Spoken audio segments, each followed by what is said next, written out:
말씀 보겠습니다. 느헤미야 9장 32절부터 34절까지의 말씀입니다. 느헤미야 9장 10장인가요? 그렇죠, 10장이죠. 10장. 내가 잘못 썼네. 9장이라고.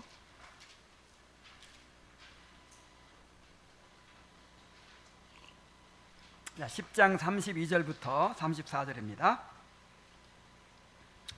자, 함께 읽겠습니다. 자, 시작. 우리가 또 스스로 규례를 정하기를 해마다 각기 세겔의 3분의 1을 수납하여 하나님의 전을 위하여 쓰게 하되, 곧 진설병과 항상 드리는 소제와 항상 드리는 번제와 안식일과 초하루와 정한 절기에 쓸 것과 성물과 이스라엘을 위하는 속죄 제와 우리 하나님의 전의 모든 일을 위하여 쓰게 하였고, 또 우리 제사장들과 레위 사람들과 백성들이 제비 뽑아 각기 종족대로 해마다 정한 시기에 나무를 우리 하나님의 전에 바쳐 율법에 기록한 대로 우리 하나님 여호와의 제단에 사르게 하였고. 아멘. 유다 백성들은 언약 백성으로서 하나님의 말씀에 순종하여 살아가겠다고 맹세를 하고 있습니다. 먼저 그들은 세상과 구별된 거룩한 삶을 살기로 결단하면서 이방인과 통혼하지 않겠다 하는 것과, 또 안식일에 이방인과 상거래를 하지 않겠다 하는 것, 그리고 안식년을 지키겠다 하는 것을 언약서에 기록하고 서약을 했습니다. 이어서 이제 공동체의 중심인 성전을 위한 헌신을 맹세하고 있어요. 성전은 하나님께서 임재하시는 곳이고 언약 백성에게 복이 임하는 곳입니다. 또한 성전은 예배와 섬김을 통해서 하나님께 대한 언약 백성의 믿음과 헌신이 표현되는 곳입니다. 그래서 이스라엘 백성들의 삶은 성전에 달려 있었어요. 역사를 보면 성전을 돌보지 않았을 때 이스라엘 백성이 타락하게 되고 또 그들의 삶이 완전히 무너지게 되었던 것을 볼 수 있어요. 그런데 성전 사역이 잘 이루어질 때, 성전에서 예배가 잘 드려지고 또 성전에서 여러 가지 또 거룩한 사역들이 잘 이루어질 때 이스라엘 백성들은 부흥할 수가 있었습니다. 자, 오랜 역사를 통해서 이거를 절절히 깨달은 거예요. 그래서 이제 이 32절부터는 끝까지 우리가 하나님의 성전을 버려두지 않겠습니다. 이제 다시는 성전을 외면하지 않겠습니다. 성전을 우리가 정성을 들여서 보살피겠습니다. 이런 내용이에요. 그런데 그것도 그냥 막연하게 우리가 앞으로 성전을 잘 돌보겠습니다, 이게 아니에요. 구체적으로 성전에 필요한 것이 무엇인지를 생각하고 그 성전에 필요한 것들을 드리겠다, 그렇게 행하겠다, 이렇게 구체적으로 서약을 합니다.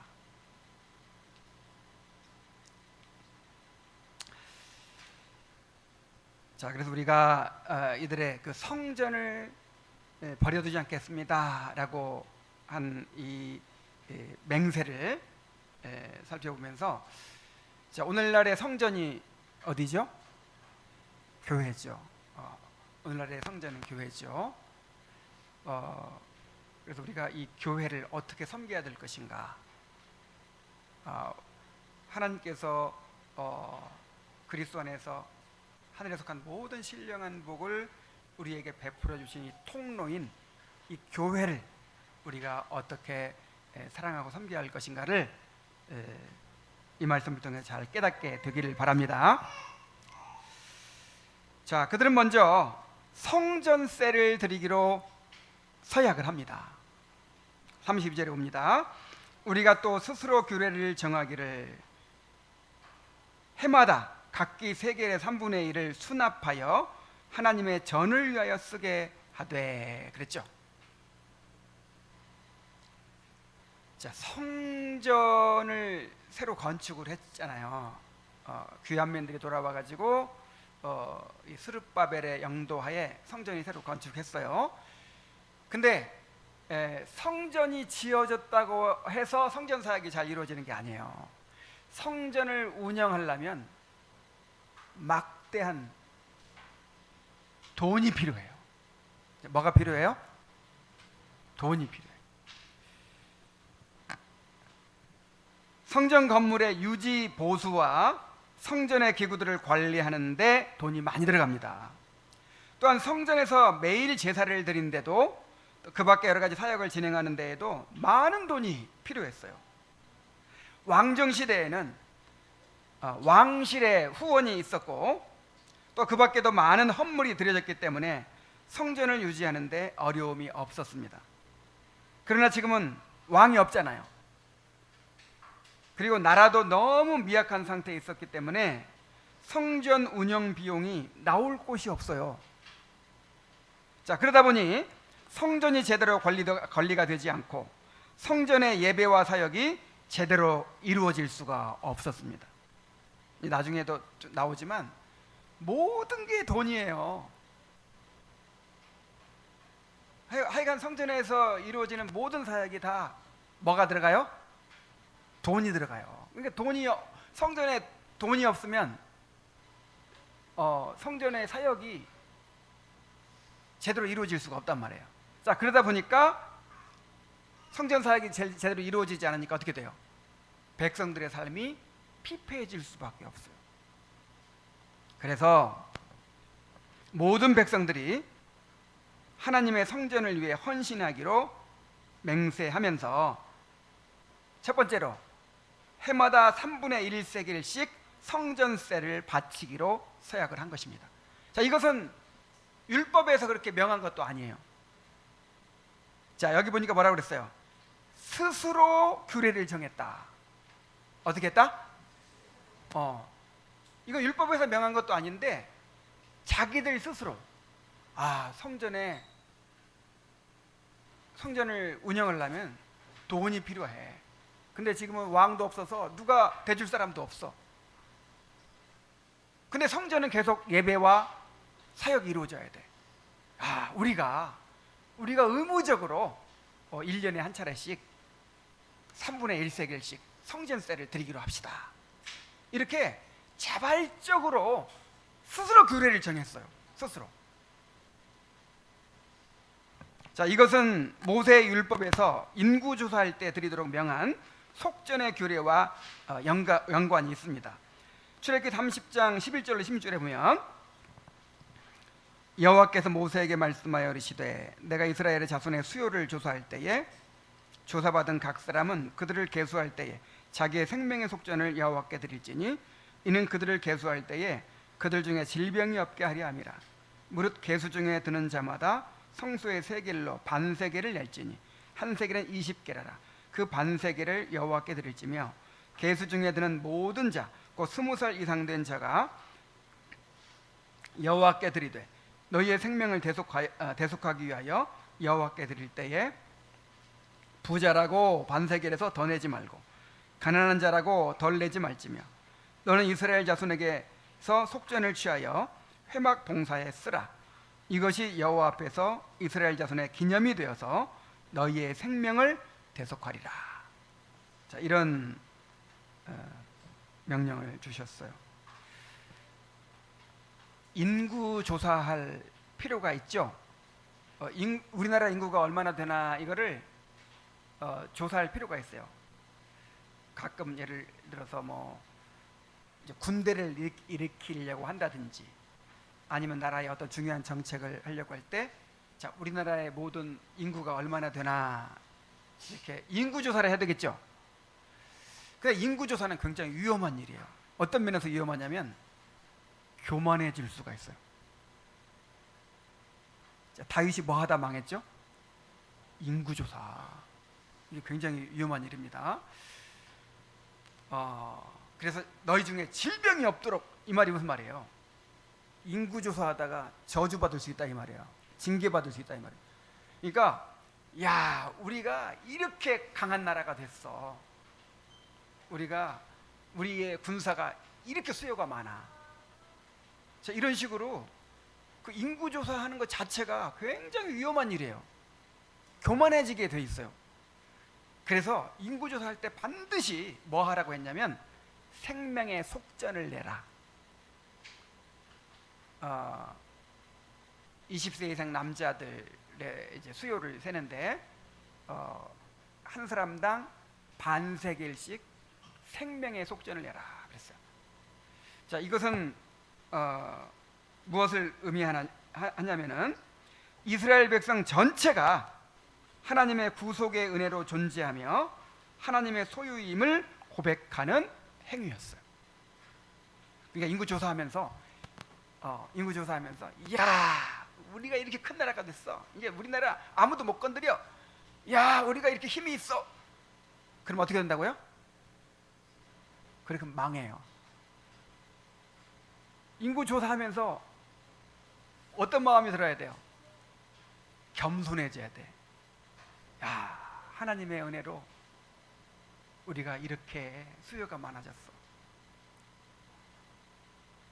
우리가 하나님의 구원의 은혜로 존재해.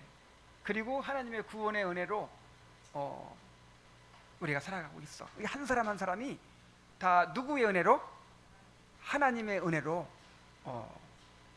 세워진 사람들이야. 자, 이거를 고백하게 하신 거예요. 그리고 더 나아가서 장차 예수 그리스도께서 참된 속전이 되셔서 그의 피로 모든 생명을 대속하실 것을 예표하는 것이었습니다. 저는 목사로서 자주 성도 숫자를 마음속으로 야, 우리 50명이 넘었네 이제, 이런 식으로 그렇게 막 헤아릴 때가 많아요. 그래가지고 그러면 어떤 마음이 생길까요? 교만해지겠죠. 이야, 우리 교회가 이렇게 커졌어. 정말 위험한 일이에요. 그것뿐만 아니라 우리 성도들의 삶에서도 마찬가지예요. 야, 우리 재산이 이제 다 합하면 1억 넘지? 몇 억 넘지? 뭐 이런 식으로 내가 이루어낸 거, 그런 것들을 헤아리는 거예요. 그리고 그런 것들을 이제 만족스러워하고, 야, 그동안 내가 고생한 보람이 있었어. 야, 그래도 내가 능력이 있지? 이게 위험한 일이라니까요. 다윗이 그래서 밧세바와 간음하고 막 그렇게 범죄해가지고 몇 명 죽었어요. 일단 죽은 사람 하나.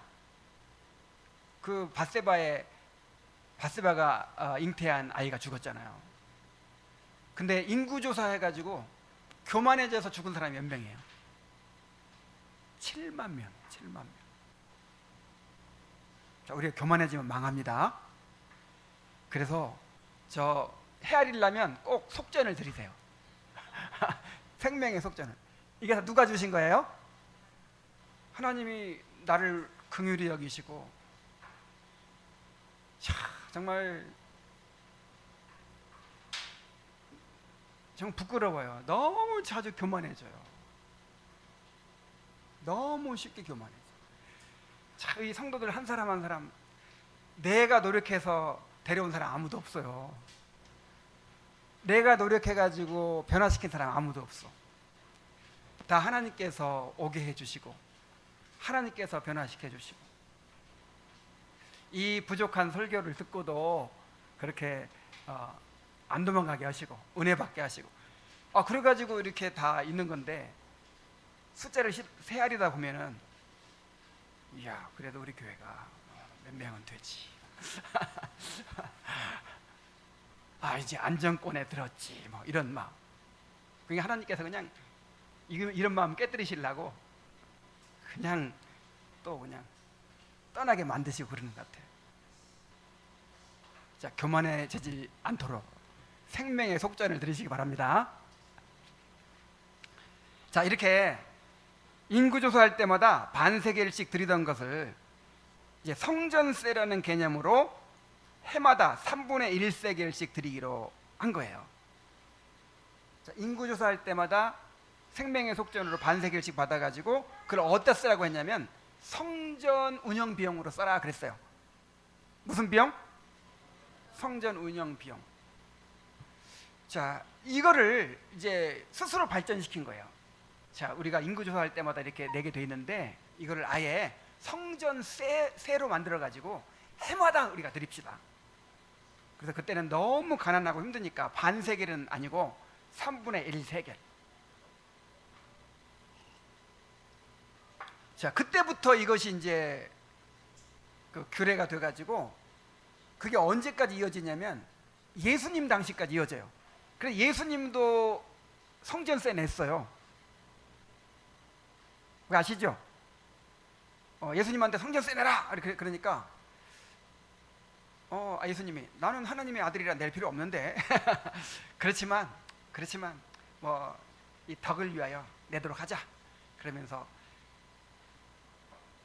그 물고기를 낚아가지고 물고기 입을 벌리면 반세겔이 나올 거다. 그걸로 내도록 해라. 자, 그러셨잖아요. 자, 3분의 1세겔이면 얼마 정도 될까요? 노동자의 하루 품삯 정도 된다고 해요.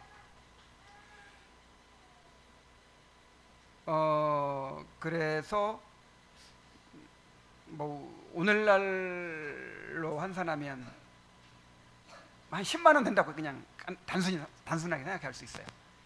1인당 10만 원씩 해마다 성전세를 내는 거예요. 이 액수 자체는 많지 않아요. 액수 자체는 많은 돈이 아니지만 중요한 거는 스스로 어떻게? 자기들이 스스로 성전에 뭐가 필요하다? 돈이 있어야 돼. 성전에 돈이. 그래서 이것을 우리가 마련하기 위해서 성전세를 우리가 내기로 하자. 그리고 이렇게 스스로 결정했다. 스스로 백성들이 자원해서. 그리고 각기란 말이 무슨 말이에요? 부자든 가난한 자든 차별이 없이 모든 사람들이 그렇게 공평하게 3분의 1세겔씩 드리는 거예요.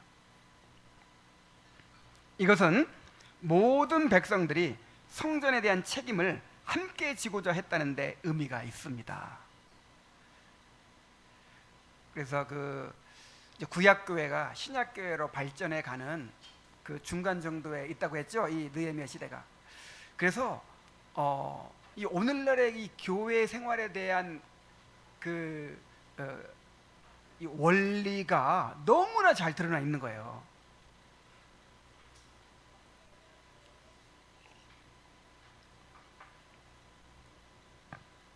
자, 오늘날 우리가 하나님의 성전인 교회를 어떻게 보살펴야 할지를 이 말씀은 분명히 보여줍니다.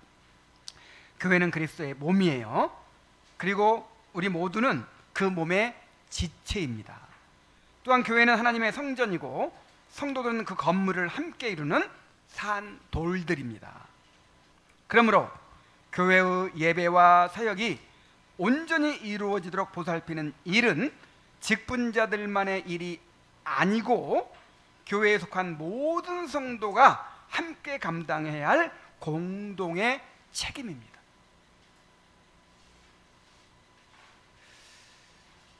자, 교회의 일은 누가 해야 돼요? 자, 에베소서 4장 10절로 11절에 그가 혹은 사도로 혹은 선지자로 혹은 복음 전환자로 혹은 목사와 교사로 주셨으니 이는 성도를 온전케 하며 봉사의 일을 하게 하며 그리스도의 몸을 세우려 하심이라. 자, 목사들을, 직분자들을 주신 것은 직분자들이 교회 일을 다 하라고 주신 게 아니고 성도를 온전케 해서, 온전케 한다는 말은 equipping, 무장시킨다 그 뜻이에요. 갖추게 한다. 사역, 주님의 사역을 감당할 수 있는 사람들로 무장을 시켜 갖추게 해가지고 그 봉사를 누가 해요? 사역을 누가 해요? 성도들이 봉사의 일을 하게 하며. 그러니까 목사는 축구팀으로 하면 감독이에요. 감독. 축구팀에서 감독이 막 경기를 합니까? 감독은 선수를 훈련시키고 작전 지시하고 그런 일 하죠. 실제로 경기장에 뛰는 사람들이 누구예요? 선수들. 저는 감독이고 여러분들이 선수들입니다. 골을 누가 넣어야 돼요? 여러분들이 넣어야 돼요.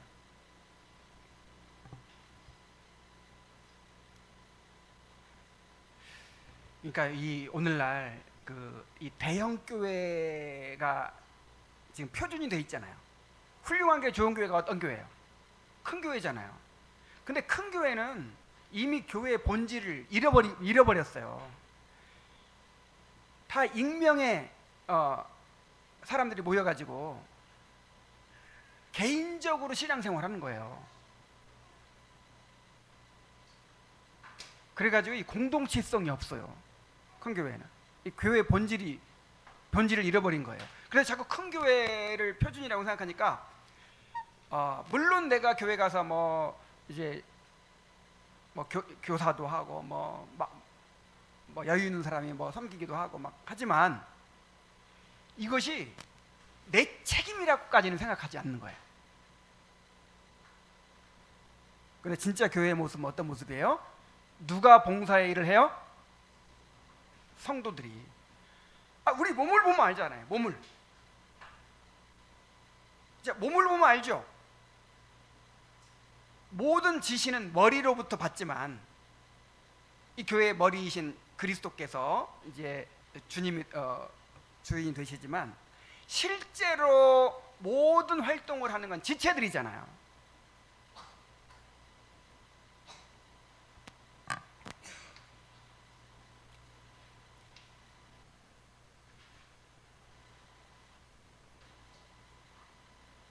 이 교회를 세우는 일을, 교회를 섬기는 일은 교회에 속한 모든 성도가 함께 감당해야 될 공동의 책임입니다.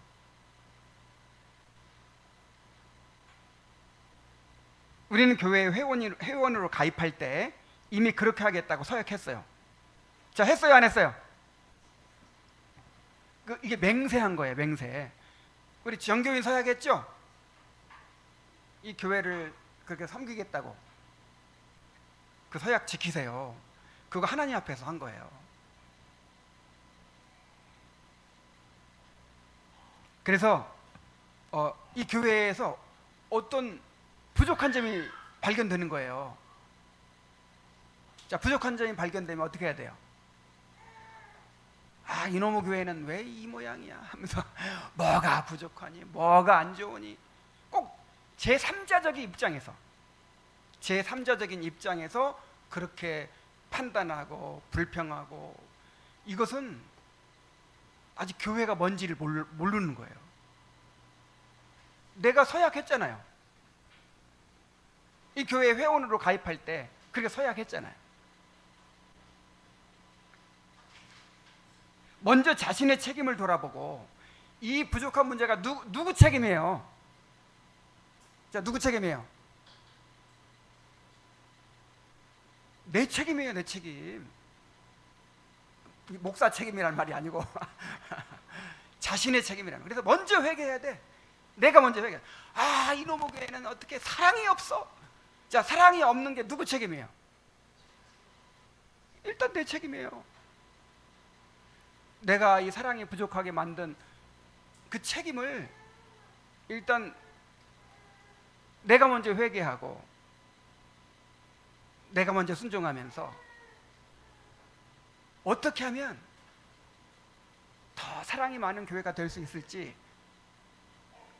그렇게 고민하고 기도하고 그렇게 섬겨야죠. 그게 책임 있는 사람이죠.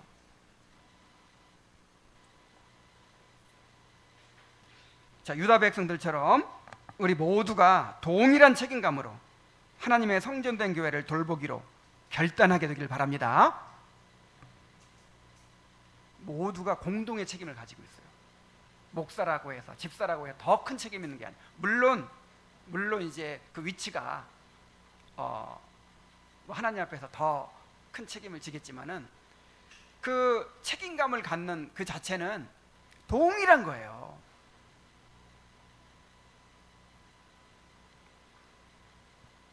자, 뭘 드리기로 했어요? 유다 백성들이 성전세를 뭐 누가 내라고 한 거 아니에요. 누가 내라고 한 것도 아닌데 성전에 보니까 필요가 보이는 거예요. 그걸 누구 책임으로 받아들인 거예요? 내 책임으로. 그리고 이 성전이 망하면 누가 망하는 거예요? 내가 망하는 거니까. 그래서 자신들의 책임을 여기고 스스로 각 사람이 모두가 다 그렇게 성전세를 드리기로 규례를 정하고 서약을 합니다.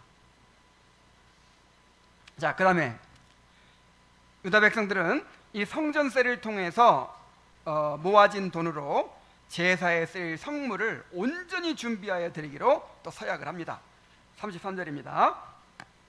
곧 진설병과 항상 드리는 소제와 항상 드리는 번제와 안식일과 초하루와 정한 절기에 쓸 것과 성물과 이스라엘을 위하는 속죄제와 우리 하나님의 전에 모든 일을 위하여 쓰게 하였고 그랬죠.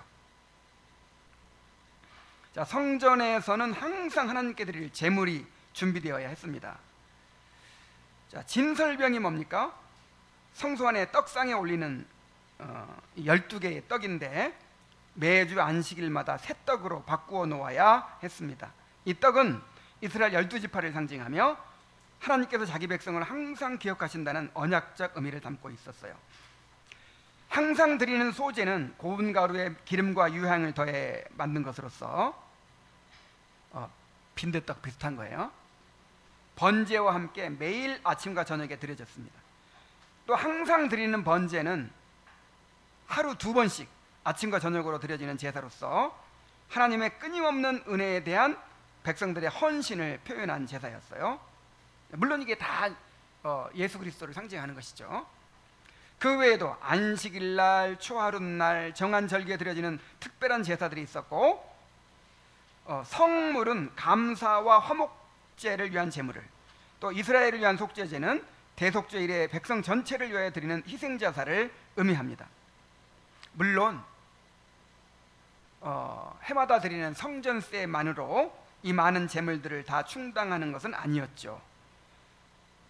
백성들이 드리는 첫열매, 11조, 자원예물 등으로 채워졌습니다. 성전세는 다만 이러한 제사를 드리는 일에 기본적인 비용으로 쓰여졌습니다. 자, 그 밖에도 성전세는 하나님의 전의 모든 일을 위해서도 쓰여졌어요. 자, 하나님의 전의 모든 일은 무슨 일들일까요? 성전에서는 제사만 드려지는 것이 아니고 성전 안에서 제사장과 레위인들이 감당하는 모든 사역을 다 포괄하는 표현이죠. 즉 성전과 성전의 기물을 관리하는 일, 찬양대를 운영하는 일, 성전을 경비하는 일, 제사장과 레위인을 교육하는 일, 성전에서 이루어지는 모든 사역을 다 말하는 것입니다.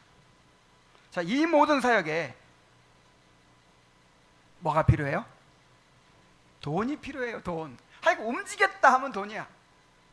모였다 하면 돈. 찬양대 맨날 연습해야 되는데 점심때 되면 뭐 먹어야 돼? 밥 먹어야 돼. 찬양대 입을 옷도 준비해야 돼. 하여간 뭔가 했다 하면 뭐가 필요해요? 돈이 필요해요. 돈.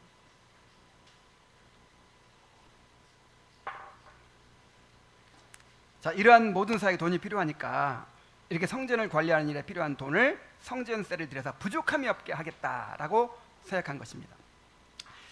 근데 이제 이 뒷부분에 다 보면요, 다 돈에 대한 서약이에요. 성전세 드리겠습니다. 그 다음에 장작을 드리겠습니다. 첫 열매를 드리겠습니다. 그 다음에 첫 소산을 드리겠습니다. 11조를 드리겠습니다. 뭐에 대한 서약이에요? 그러니까 뭐 이제 언약 백성으로서 정말 이제 주님께 우리 자신을 드리겠습니다. 우리 정말 변화된 삶을 살겠습니다. 언약 백성으로 살겠습니다. 뭐 이런 결심을 하고 이렇게 서약을 한 건데, 주로 뭐에 대한 서약이에요? 돈이에요. 돈. 돈이 제일 중요해.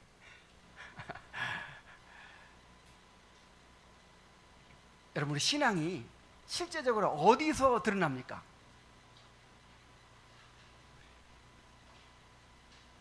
네 마음이 있는 곳에, 반대로 말했나? 내 보물이 있는 곳에 내 마음도 있느니라. 이 말이 무슨 말이냐면, 자, 우리의 보물이 뭐예요? 보물. 자, 보물이 뭔지 간단하게 말해서 시간과 돈이에요. 자, 보물이 뭐예요? 자, 우리가 제일 아끼고 또 정말 가장 귀하게 여기는 거, 그 다음에 정말 우리가 가장 사랑하고 관심이 가는 거기에다 드리는 게 뭐예요? 시간과 돈이잖아. 시간과 돈. 그래서 우리의 신앙이 가장 극명하게 드러난 곳이 어디예요? 그 사람의 신앙생활을 보려면 뭘 보면 돼? 시간과 돈을 어디다 쓰나? 이거 보면 그게 신앙이에요. 아무리 뭐 그럴싸하게 말하고 뭐 그래도 막상 자기 시간과 돈을 어디다 지금 투자하고 있는가 보면 그 사람의 관심사를 알 수 있고, 그 사람의 삶의 목적을 알 수 있고, 그 사람이 무엇을 즐거워하며 사는가를 알 수 있는 거예요.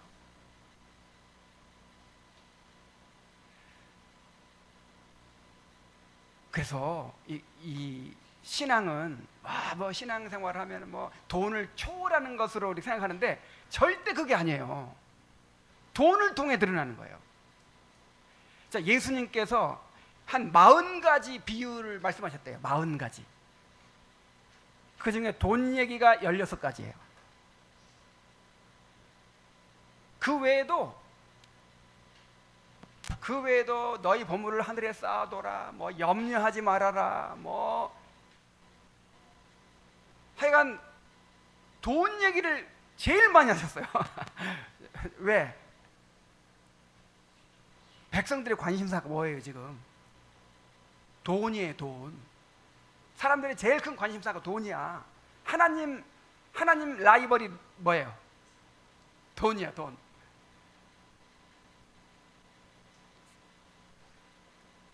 그리고 하나님께 대한 신앙이 어디서 드러나요? 이 돈을 어떻게 사용하느냐에 드러나기 때문에 주님께서 돈에 대해서 이렇게 많이 말씀하신 거예요.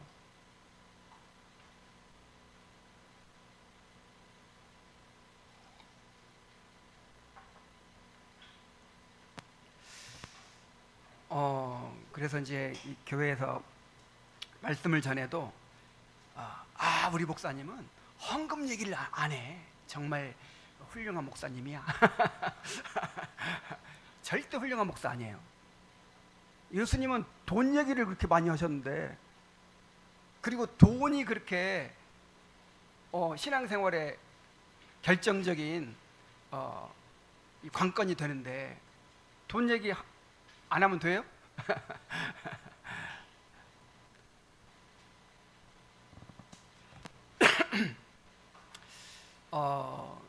이 장로교 정치를 배우면서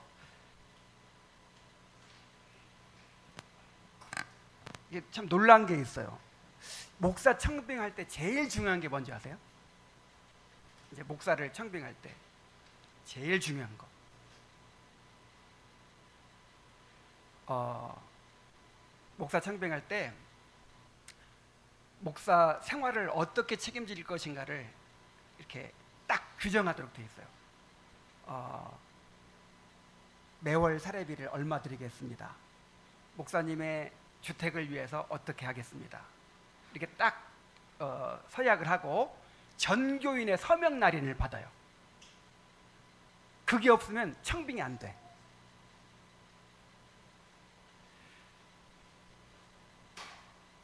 그게 제일 중요해. 그리고 이제 그 시찰할 때 와서 제일 물어보는 게 그거래요. 교인들이 책임을 다하고 있는가. 그리고 그 웨스트민스터 예배 모금에 보면 목사가 성도들의 이 헌금 생활에 대해서 정기적으로 계속해서 가르치도록 되어 있어요. 자, 중요해요, 안 중요해요? 중요해요.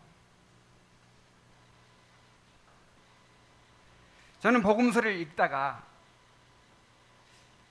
야, 예수님도 돈이 많이 필요했구나, 이 사실을 발견하고 한참 동안 계산을 해본 적이 있어요. 제가 전에도 한번 말씀드렸죠. 자, 예수님과 12제자가 몇 명이에요? 13명의 장정들이 3년 동안 아무 일도 안 하고 그냥 함께 돌아다녔어요. 돈이 많이 필요했겠어요? 아니, 안 필요했겠어요? 자, 오늘날 오셨다고 생각하고 예수님이 12제자를 데리고 이제 전국을 다니시면서 말씀을 전하십니다. 돈이 엄청 많이 필요하겠죠. 그냥 먹는 거 하나만 먹는 거 하나만 생각해 봅시다. 자, 13명이 요즘에 한 10,000원 줘야 먹잖아요. 최소한 한 끼 먹으려면 얼마? 13만 원. 자, 내가 계산 다 해놨죠? 하루면 얼마? 39만 원. 한 달이면 117만 원. 1년이면 1,404만 원. 3년을 다니면 4억 2,120만 원. 먹는 것만. 자, 근데 이 돈이 다 어디서 났을까요? 누가복음 8장에 보면 예수님의 사역을 위해서 물질을 후원하는 사람들이 있었어요. 그리고 제자들 중에는 아예 돈꾀를 맡은 사람이 있었죠. 돈이 뭘 해도 돈이 필요하니까 아예 그 12명 중에 돈꾀 맡은 사람이 있어요. 누구예요? 가룟 유다.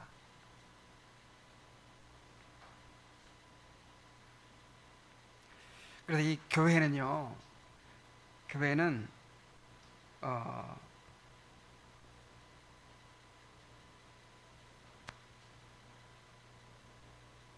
실제로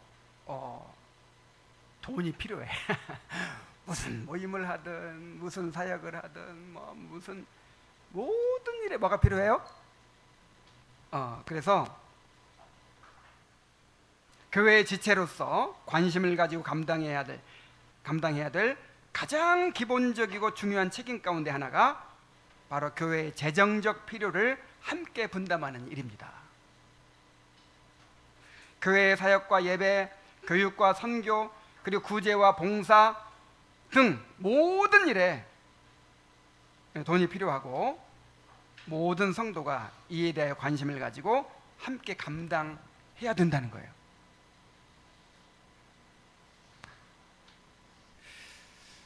자, 그래서 우리가 이 헌금에 대해서도 제가 이런 표현을 쓴 적이 있죠.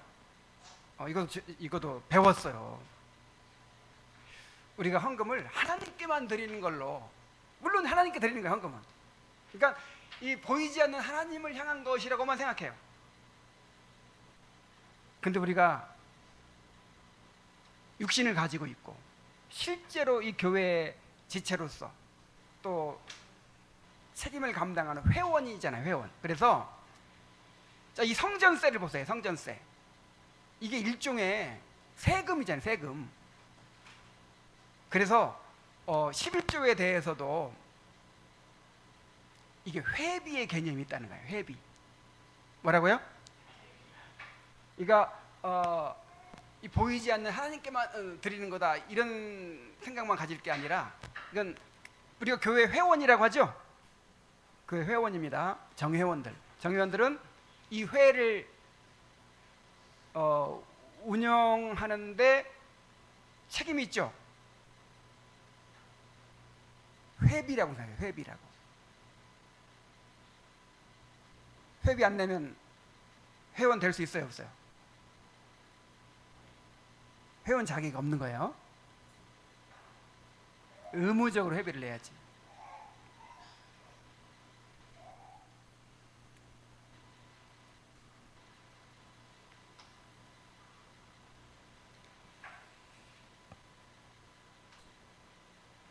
유다 백성들이 이렇게 물질을 들여서, 나중에 이 성전세 얘기만 지금 했어요. 근데 나중에 보면은 전부 다 돈 얘기야.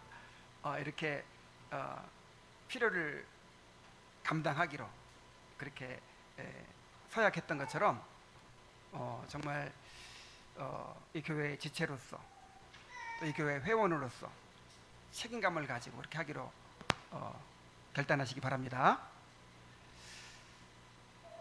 자, 우리 교회는 한 달에 한 번씩 재정 보고를 하죠. 자, 왜 이렇게 할까요? 뭐 여러 가지 이유가 있겠지만 제일 중요한 거는 이게 다 우리의 책임이니까. 보고를 하면서 모자라면 어떻게 하라고? 아이고, 내가 채워야 되는구나. 책임지라고 다 보고를 하는 거예요.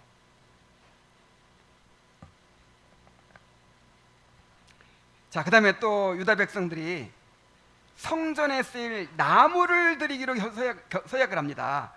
34절에 또 우리 제사장들과 레위 사람들과 백성들이 제비 뽑아 각기 종족대로 해마다 정한 시기에 나무를 우리 하나님의 전에 바쳐 율법에 기록된 대로 우리 하나님 여호와의 제단에 사르게 하였고.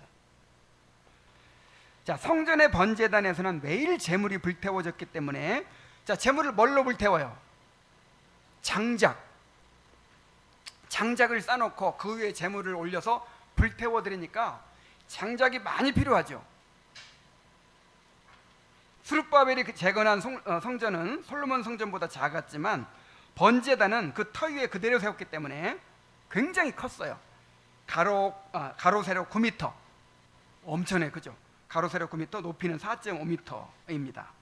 이 번제단 위에 날마다 제물이 불태워졌으니 얼마나 많은 장작이 필요했겠어요. 근데 이스라엘 산들은 대부분 시뻘건 민둥산이고 숲이 별로 없습니다.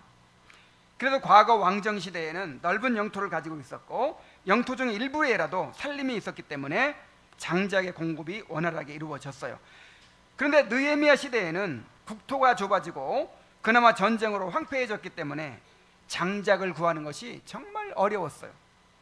자, 장작이 떨어지면 제사가 드려질 수 있어요, 없어요? 없어요. 이 장작이 문제다. 장작이. 그래서 장작의 체계적인 공급 대책을 세우고 성전의 제사가 중단되지 않도록 하겠다고 서약한 것입니다. 자, 어떻게 서약했어요? 제사장들과 그 다음에 레위 사람들과 백성들이 어떻게 해서 제비를 뽑아서 각기 종족대로 해마다 정한 시기에 나무를 하나님의 전에 바치기로. 그러니까 이 장작 문제를 공동으로 책임진 거예요. 우리 교회 애찬 준비하는 거 조 나눠가지고 그래가지고 이렇게 담당을 하듯이 그냥 열애가 없어. 열애가 제사장, 레위인, 모든 백성 전부 다 이렇게 종족별로 딱 이렇게 나눠가지고 올해는 아무개 뭐 족속이, 올해는 뭐 제사장 족속이, 그 다음에는 뭐 레위 지파가, 이런 식으로 담당을 하는 거예요. 담당을.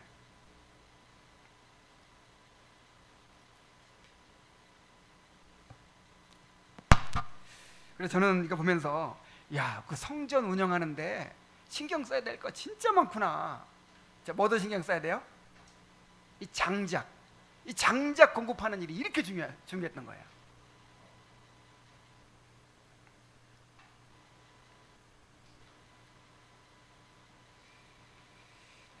자, 그런데 이 일에 제사장들과 레위인들 이런 백성들이 모두 참여해 분담을 했다는 것이 정말 의미가 있습니다. 자, 우리 교회도 생각해 보면 한 50명 정도밖에 안 보이는데도 이 작은 교회를 운영하는데 얼마나 신경 써야 될 일이 많은지 몰라요. 우리 한 달에 한 번씩 재직해야 하는데, 아니 이렇게 이 작은 공동체 하나 운영해 가는데도 정말 뭐 엄청나게 일이 많아요. 그래가지고 막 한밤중까지 그렇게 모임을 하고 간다니까요. 그냥 모여서 예배만 드리면 되는 게 아닙니다. 주일마다 두 차례 예배를 드리려면 반드시 밥을 해 먹어야 되는데 이게 또 보통 문제가 아니죠. 끊임없이 예배당 시설물 유지 보수하고 관리하는 일이 필요하죠. 특히 아이들 가르치는 일에 가장 많은 수고가 필요합니다. 매주 예배가 한번 드려지기까지는 여러 사람들의 수고와 희생이 있어야 돼요. 어떤 행사 한번 치르려면은 맡은 사람들의 수고와 희생이 있어야 됩니다. 하다못해 주보 하나가 나오는 데에도 여러 사람들의 수고가 있어야 돼요. 여기에 상시적으로 성도의 가정을 돌아보는 일, 새가족을 챙기는 일들이 있습니다. 그래서 사람이 많지 않은데도 이렇게 신경 써야 될 일이 한두 가지가 아니에요. 그런데 이런 일들이 몇몇 직분자들에게만 책임이 있는 게 아니라 이 말이에요. 자, 장작 마련하는 거 누가 책임졌어요? 제사장, 레위인, 온 백성들이 다 함께 책임지잖아요.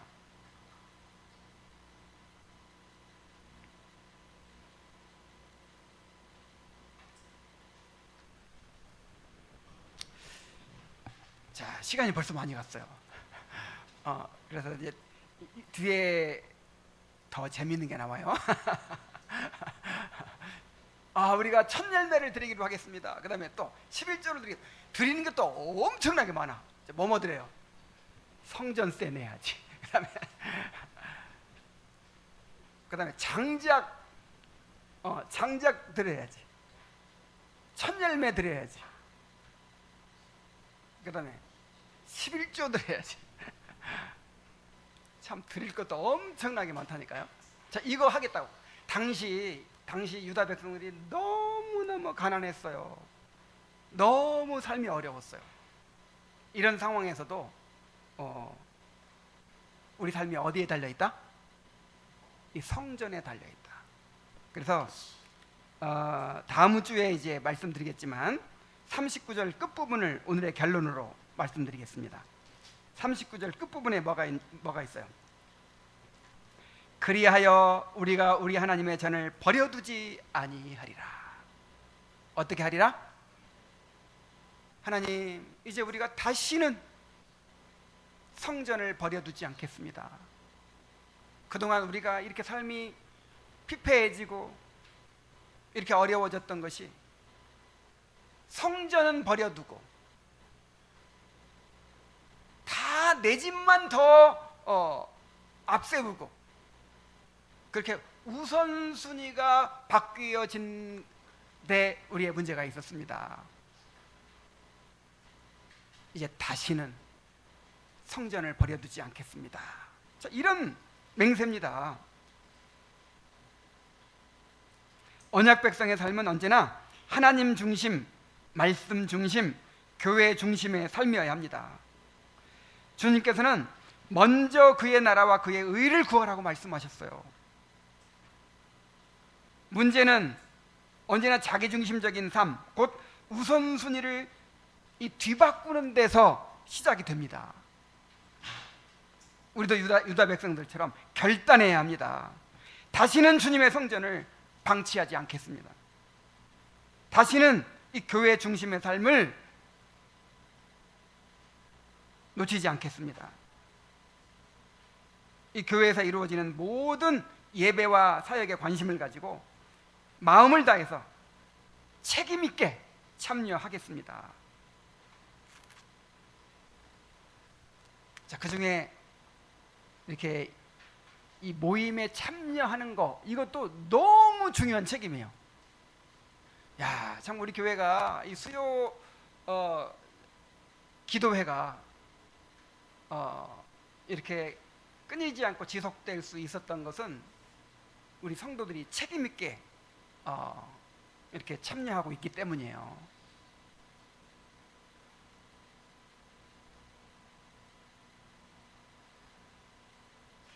유다 백성들처럼 결심합시다. 우리가 다시는 성전을 버려두지 않겠습니다. 우리가 다시는 이 교회를 버려두지 않겠습니다. 이렇게 결심하시기 바랍니다. 이것이 영적인 회복의 시작입니다. 기도합시다.